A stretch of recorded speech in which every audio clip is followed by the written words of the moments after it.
बिहार में क्या बड़ा खेल हो सकता है। देखिए 12 फरवरी को विश्वास मत हासिल करना है, फ्लोर टेस्टिंग होनी है, बिहार विधानमंडल का सत्र बुलाया गया है और उसके पहले ही दिन नीतीश कुमार को विश्वास मत हासिल करना है, यानी कि जो नई सरकार बनी है, नीतीश कुमार 9वें बार मुख्यमंत्री बने हैं, तो अब ये की सरकार को बहुमत हासिल करना है।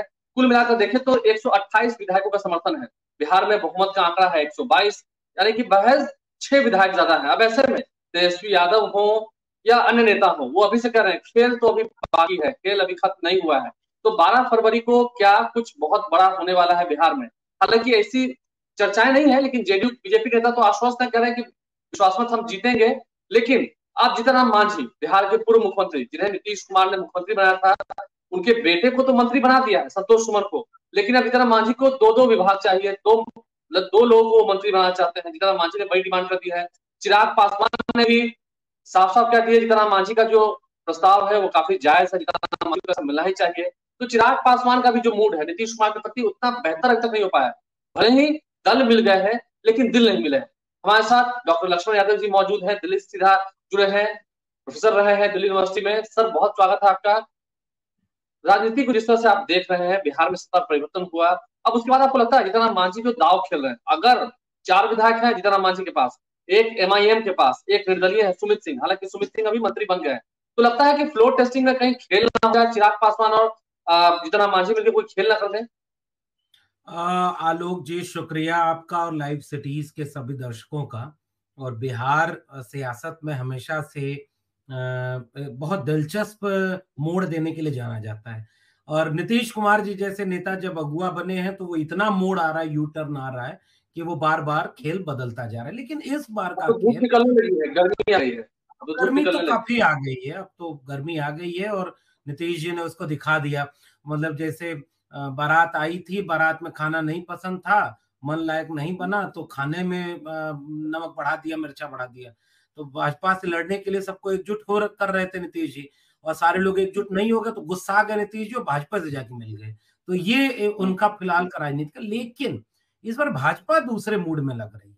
मैं एक एंगल शुरू में ही आपसे बातचीत का जोड़ूं आलोक भाई, कि ऐसा है कि चिराग पासवान, जीतन राम मांझी और तेजस्वी यादव, इनके बीच कुछ खिचड़ी पक रही हो, इस पर तो बात करेंगे, बात हो भी रही है। बीजेपी क्या चाहती है, इस पर भी बात होनी चाहिए। बीजेपी इस पूरे खेल को कैसे खेल रही है? क्या बीजेपी इतना सहज है कि एक बार 20 में हम इनकी पार्टी जेडीयू को इनका तीर घुमाना चाहे, नहीं घुमा। चिराग पासवान को जिस काम में लगाए गए थे पूरी कामयाबी नहीं मिली, कम सीटें होने के बाद भी मुख्यमंत्री बने, फिर छोड़ गए बीजेपी को, फिर उसके बाद बीजेपी के साथ आ गए, फिर से मुख्यमंत्री बन गए। तो एक मेरा एक संदेह है कि क्या बीजेपी खुद नहीं चाहती कि अब मुख्यमंत्री भी हमारा होना चाहिए?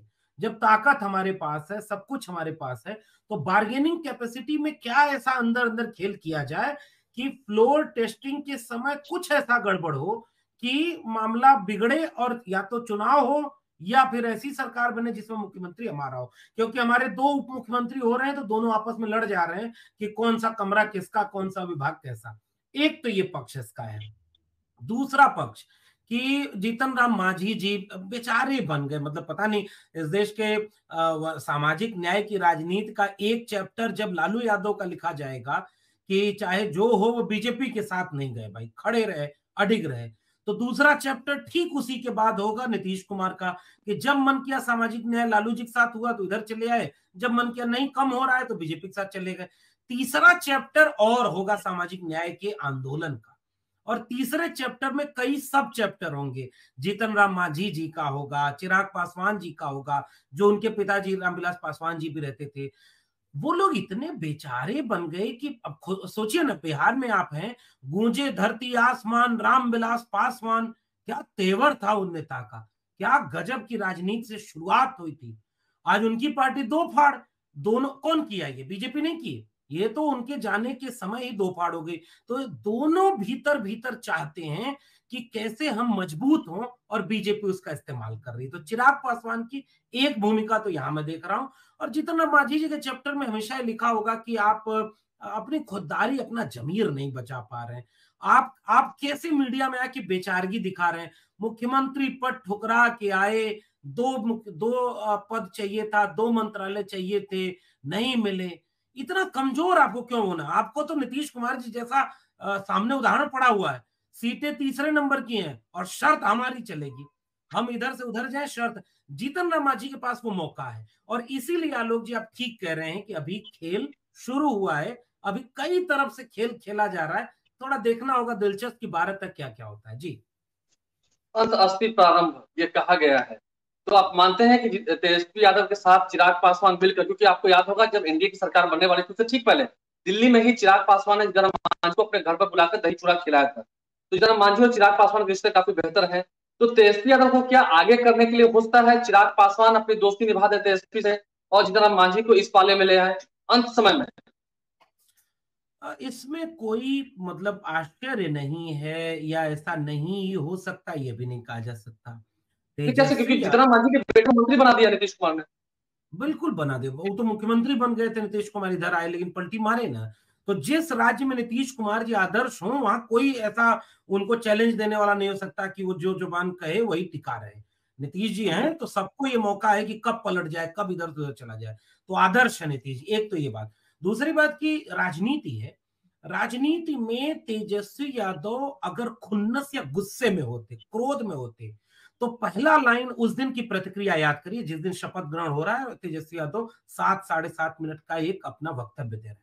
पहली लाइन कहां से शुरू हो रही है कि चाचा थे, सम्मान था, है, रहेगा। लेकिन राजनीति में हमारा मतभेद है, उनके 17 साल पर हमारा 17 महीना भारी है। बेहद संयमित और दूरदर्शी दृष्टिकोण से एक मजे हुए नेता की तरह। तो अगर ऐसी, और बिहार की सबसे बड़ी पार्टी का नेता अगर ये वाक्य बोलता है कि खेला तो अभी शुरू हुआ है, तो वो शुरुआत तो निश्चित रूप से यहां से होगी और वो कोशिश करेंगे कि राजनीति में वो तिकड़म किया जाए। तो आप अपनी तरफ से आरजेडी हमेशा ही चाहेगी कि चिराग पासवान जी, और हम तो ये बात कह रहे हैं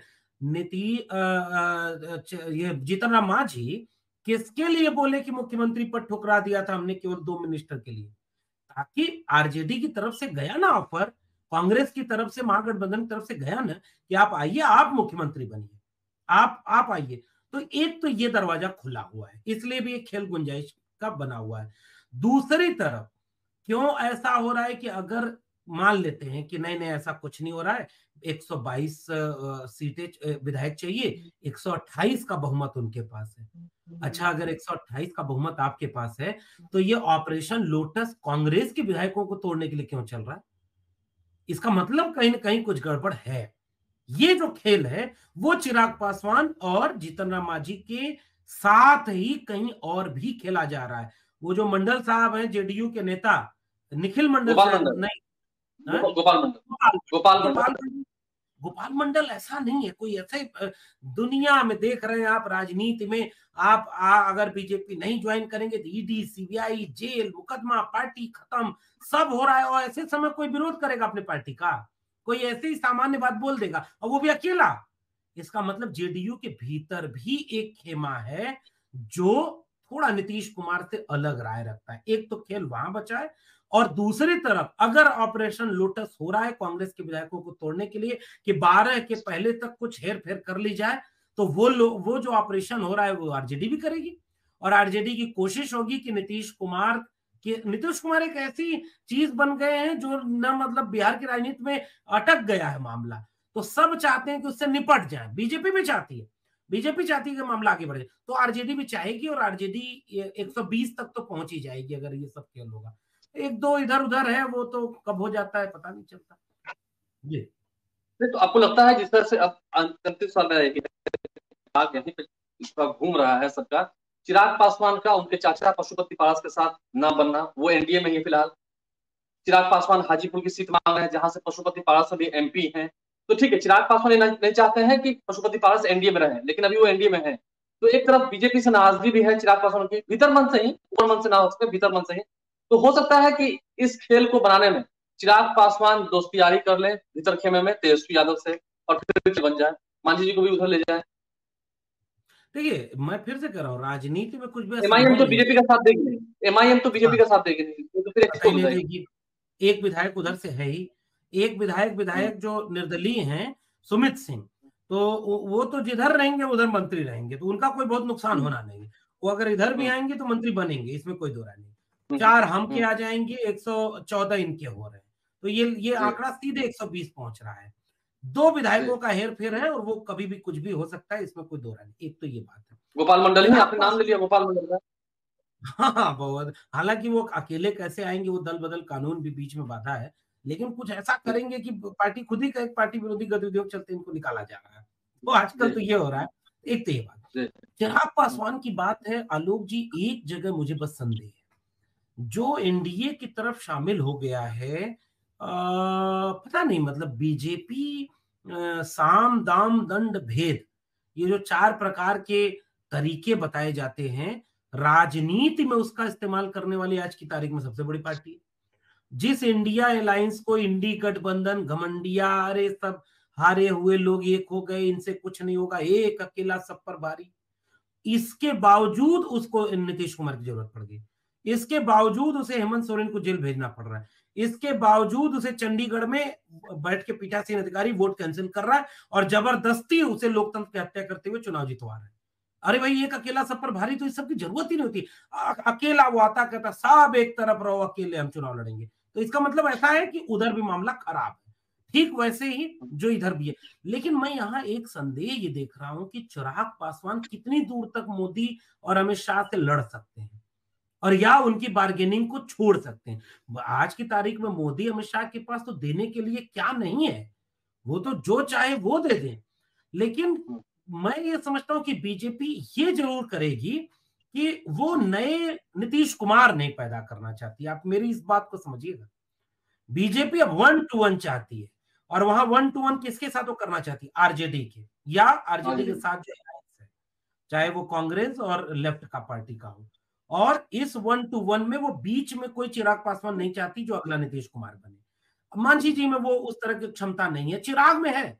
चिराग की लोकप्रियता, चिराग का अपना कद और अपना जो भी थोड़ी भूमिका है, नहीं कुछ तो खेल बिगाड़ने में पर्याप्त तो है। इसलिए बीजेपी भी इनको काउंटर करेगी कि चिराग ना हो, भले पशुपति पारस हो जाए, पशुपति पारस कोई खतरा नहीं होंगे बीजेपी के लिए, चिराग होंगे। इसलिए आपके सवाल में मुझे ये दिख रहा है कि एक बीच में हुआ भी था, लालू जी का बयान था कि अरे हमारे दोस्त का बेटा है, उसको तुम कई बार बोले आओ इधर मिल के काम करेंगे। और मेरा परिवार से माना है, मेरे परिवार और तेजस्वी यादव ने भी भाई वाला रिश्ता बनाया। तो जब चचा से लड़ना है तो हो सकता है दोनों भाई एक हो जाएं और एक तीसरे चचा को अपने साथ ले आए, और वो चचा मांझी जी होंगे। और मुझे लगता है कि यहाँ गुंजाइश निश्चित रूप से आलोक भाई बची हुई है। अभी भी विधानसभा के अध्यक्ष चौधरी साहब हैं, तो चौधरी, हाँ, अवध बिहारी चौधरी, तो चौधरी का वहां होना, इधर कांग्रेस का ऑपरेशन लोटस करना विधायकों को तोड़ने के लिए बीजेपी द्वारा, तो इसका मतलब बीजेपी भी बहुत कुछ चाह रही है। एक जगह बस मामला फंस रहा है जितना मैं समझ रहा हूं, नहीं तो नीतीश कुमार की इस शर्त के साथ बीजेपी सहमत हो जाती कि विधानसभा चुनाव लोकसभा के साथ करा लो, भंग करो, ये सब थोड़ा आर पार हो जाए, क्योंकि बीजेपी 1-to-1 चाहती है। बीजेपी चाहती है कि आरजेडी लेफ्ट कांग्रेस खत्म हो, हमारी सरकार, मुख्यमंत्री हमारा, ताकि दो उप मुख्यमंत्री होने में टकराए ना, दोनों दो इंजन टकरा जा रहे हैं आपस में, तो एक इंजन मुख्यमंत्री रहेगा, एक जो है वो रहेगा। लव कुश का पूरा काम कर दिया। लव कुश वाला समीकरण, चाहे वो सम्राट चौधरी हो चाहे कोई हो, बीजेपी को यह लग रहा है कि ये अपने आप जब हमारी तरफ आ रहा है तो अब नीतीश कुमार की जरूरत किस बात के लिए, इसलिए नीतीश कुमार को निपटा दो। यहां नीतीश कुमार सबसे बुरे फंस गए, ये जो हड़बड़ी में चले गए उधर, अब मामला एकदम उनके साथ हुआ है। एक बस कैलकुलेशन बीजेपी की बिगड़ रही है, नरेंद्र मोदी 24 के चुनाव के लिए यह खतरा मोल नहीं लेना चाहते कि नीतीश कुमार की नाराजगी, विधानसभा की नाराजगी, लोकसभा के उनके चुनाव पर कहीं भी असर डाले। केवल इसलिए चुनाव साथ नहीं हो रहा, नहीं तो अब तक विधानसभा भंग हो जाती। कोई नहीं चाहता मुख्यमंत्री नीतीश कुमार बने, तो केवल इसलिए नरेंद्र मोदी जी नहीं चाहते कि विधानसभा चुनाव तुरंत हो जाए। ये जरूर है कि 24 में मोदी जी आ गए तो तुरंत हो सकता है 2-4-6 महीने में सब फिर से चुनाव कराएंगे, क्योंकि तब उन्हें लगेगा कि बीजेपी मुख्य भूमिका में आ जाएगी। इसलिए नीतीश कुमार को मैं कह रहा हूं कि वो बुरी तरह घिर गए। इस बीच में खेला होने की पूरी गुंजाइश है, वो खेला मांझी जी, चिराग पासवान और आरजेडी की तरफ से हो सकता है, मुझे तो ये दिख रहा है जी। बहुत बहुत धन्यवाद सर आपका, आप हमारे साथ दिल्ली से जुड़े और इस विशेष चर्चा पर आपने अपना पक्ष रखा। बहुत धन्यवाद।